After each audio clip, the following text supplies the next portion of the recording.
A very good morning to all of you.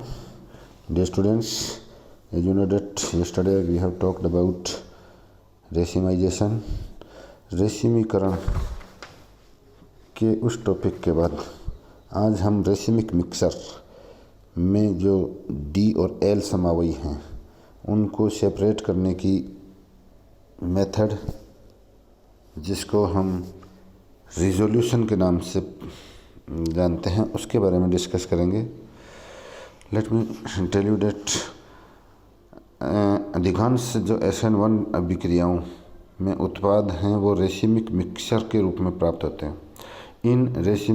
इस racemic मिश्रण से डी या प्लस तथा एल या माइनस रूपों को पृथक करने की प्रक्रिया को ही हम रिजोल्यूशन कहते हैं। यह सर्वविदित है कि प्रतिबिंब समावयी, जिसे इनेंशियोमर भी अपन कहते हैं, उनको उनके समान भौतिक एवं रासायनिक गुणों के आधार पर सामान्य विधियों जैसे प्रभाजी आसवन, क्रिस्टलीकरण तथा रासायनिक अभिक्रियाओं द्वारा सेपरेट नहीं किया जा सकता है। इसलिए इनके सेपरेशन या वियोजन के लिए जो प्रमुख विधियां हैं उनको हम काम में लेते हैं। इनमें एक विधि है केमिकल विधि या लवण निर्माण विधि, सॉल्ट फॉर्मेशन मेथड। स्टूडेंट्स, इस विधि का यूज सबसे पहले लुई पाश्चर ने 1858 में किया था। यह विधि मुख्यतः ऑप्टिकल एक्टिव एसिड्स तथा बेसेज के वियोजन के लिए काम में ली जाती है। यदि रेसिमिक मिक्सर अम्लीय है तो इसकी अभिक्रिया ऑप्टिकल एक्टिव बेस के साथ, और रेसिमिक मिक्सर यदि बेस है एल्कली नेचर का है तो इसकी रिएक्शन ऑप्टिकल एक्टिव अम्ल के साथ करवाते हैं, और इन रिएक्शंस से डाइस्टीरियोमर आइसोमर सॉल्ट के पेयर प्राप्त होते हैं। और हमें ये पता है कि डाइस्टीरियोमर या विब्रियम समावयी के भौतिक गुण भिन्न भिन्न होते हैं, जिसके कारण इनको प्रभाजी क्रिस्टलन, फ्रैक्शनल क्रिस्टलाइजेशन या फ्रैक्शनल डिस्टिलेशन, प्रभाजी आसवन के द्वारा हम पृथक या सेपरेट कर सकते हैं। पृथक किए गए इन विब्रियम समावयियों या डाइस्टीरियोमर्स का प्रॉपर एप्रोरिएट रिएजेंट के द्वारा हाइड्रोलाइसिस कराने पर डी और एल जो हैं डेरिवेटिव्स हैं या प्रकाशिक समावयी हैं वो प्राप्त हो जाते हैं। स्टूडेंट्स, इस रिएक्स मेथड को हम एक इक्वेशन के रूप में या एग्जाम्पल के रूप में किस प्रकार रिप्रेजेंट कर सकते हैं उसको हमारी स्क्रीन पर हम देख पा रहे हैं कि यदि प्लस माइनस या DL एल्कोहल उसकी प्लस या माइनस कार्बोक्सिलिक एसिड के साथ रिएक्शन करवाते हैं, डी या एल कार्बोक्सिलिक एसिड के साथ रिएक्शन कराते हैं तो एस्टर बनता है, और एस्टर में डाइस्टीरियोमर पेयर के रूप में ये एस्टर बनता है, प्लस प्लस एस्टर और प्लस माइनस या माइनस प्लस एस्टर डाइस्टीरियोमर के रूप में हमें प्राप्त होगा। फिर प्रभाजी आसवन या प्रभाजी क्रिस्टलन के द्वारा जो है एस्टर के दोनों समावयियों को अलग अलग किया जा सकता है, प्लस प्लस एस्टर और प्लस माइनस एस्टर दोनों को सेपरेट करते हैं।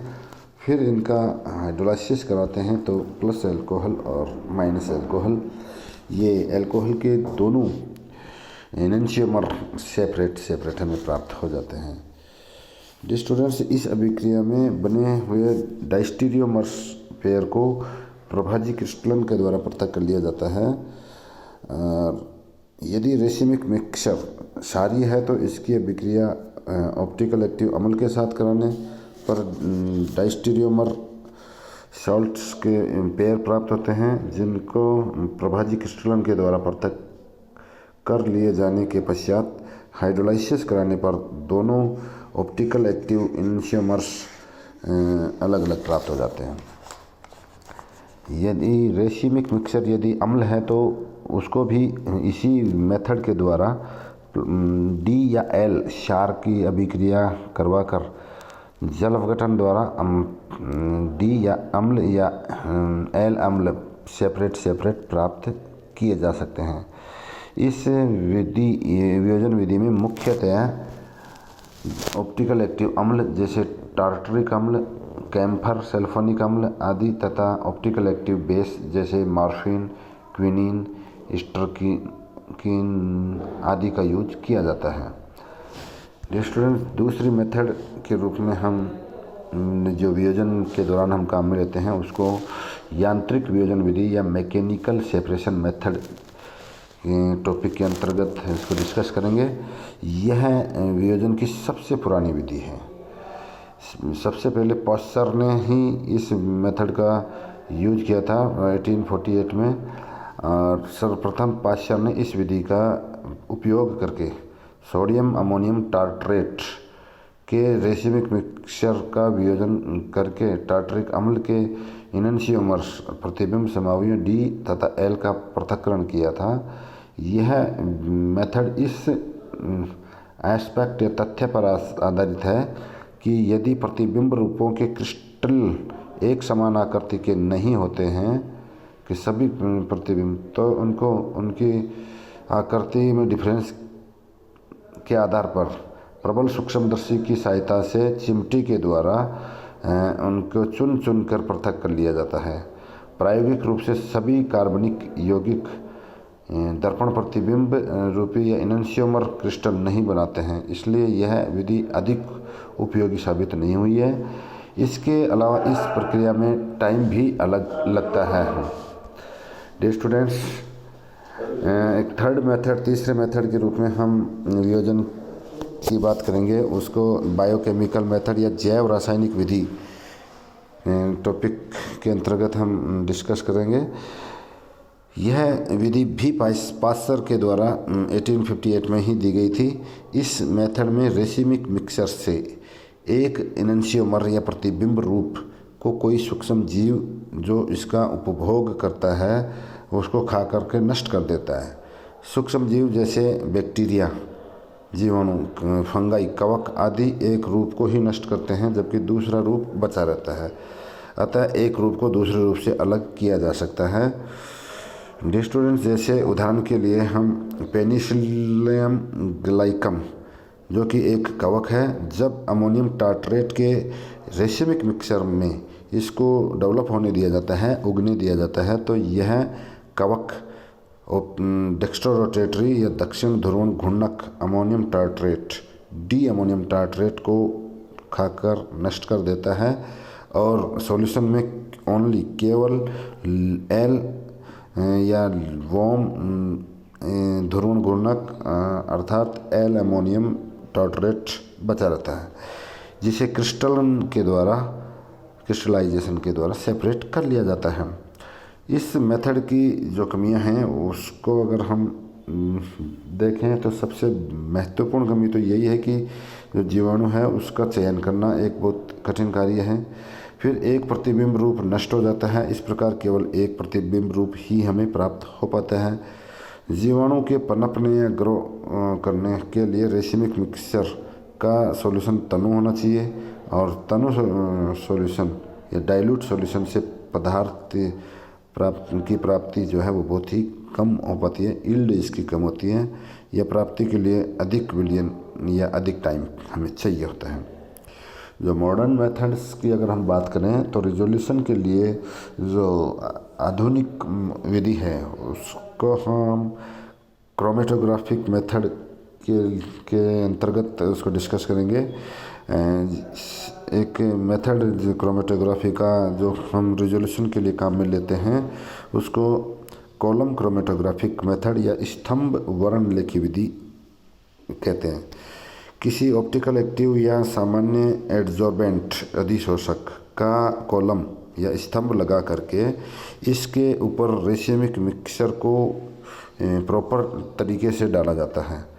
इस कॉलम का उपयुक्त विलयन से फिर हम इल्यूशन या सालन करते हैं, उसको धोते हैं, तो कॉलम में लिए गए अधिशोषक जो कि अधिशोषण करता है उस अधिशोषक पर रेसिमिक मिक्सचर का अधिशोषण सेलेक्टिव तरीके से होता है, वर्णनात्मक तरीके से होता है। डियर स्टूडेंट्स, अधिक तीव्रता से अधिशोषित होने वाला जो प्रतिबिंब रूप है वो इस कॉलम के ऊपरी भाग में ही अधिशोषित हो जाता है, जबकि दूसरा प्रतिबिंब रूप या इनैंशियोमर जो कि कम अधिशोषित होता है, वह विलायक जो इल्यूएंट है उसके साथ विलय होकर के स्तंभ में नीचे की ओर आता है, जिसे एकत्रित करके आसवन के द्वारा या विलायक को वाष्पीकृत करके हम उसे प्राप्त कर लेते हैं। तीव्रता से या बहुत तेज़ी से जो अधिशोषित होने वाले रूप को प्राप्त करने के लिए अधिक ध्रुवीय विलायक या इल्यूएंट को स्तंभ से प्रवाहित किया जाता है, तो यह रूप भी विलय होकर के हमें प्राप्त हो जाता है। Dear students, Henderson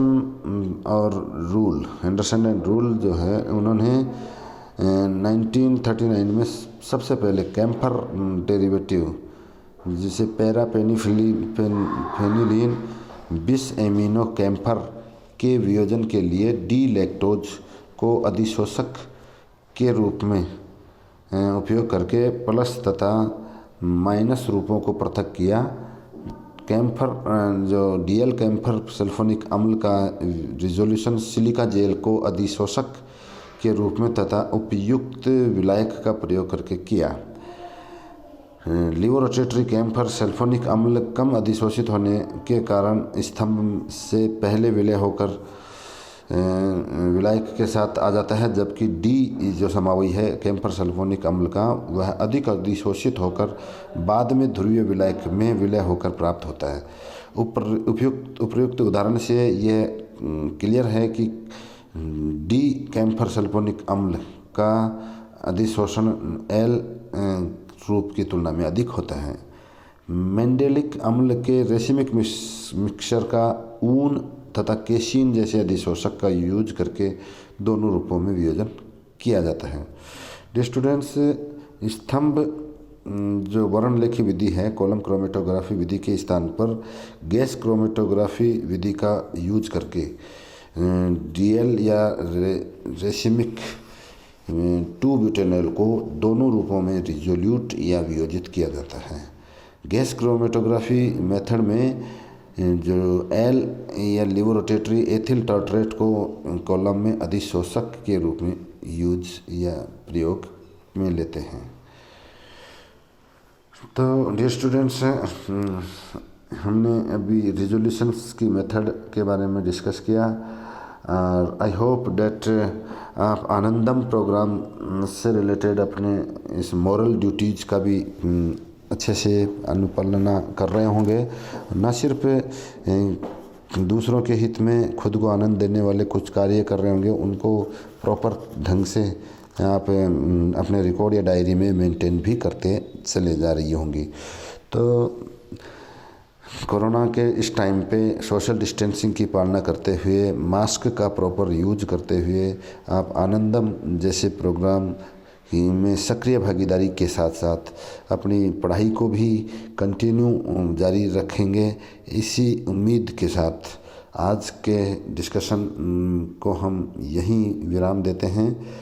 next video में कुछ नए डिस्कशंस के साथ हम फिर मिलेंगे। तब तक के लिए आप अपना ख्याल रखिए, अपनी फैमिली का ख्याल रखिए। Good bye, take care.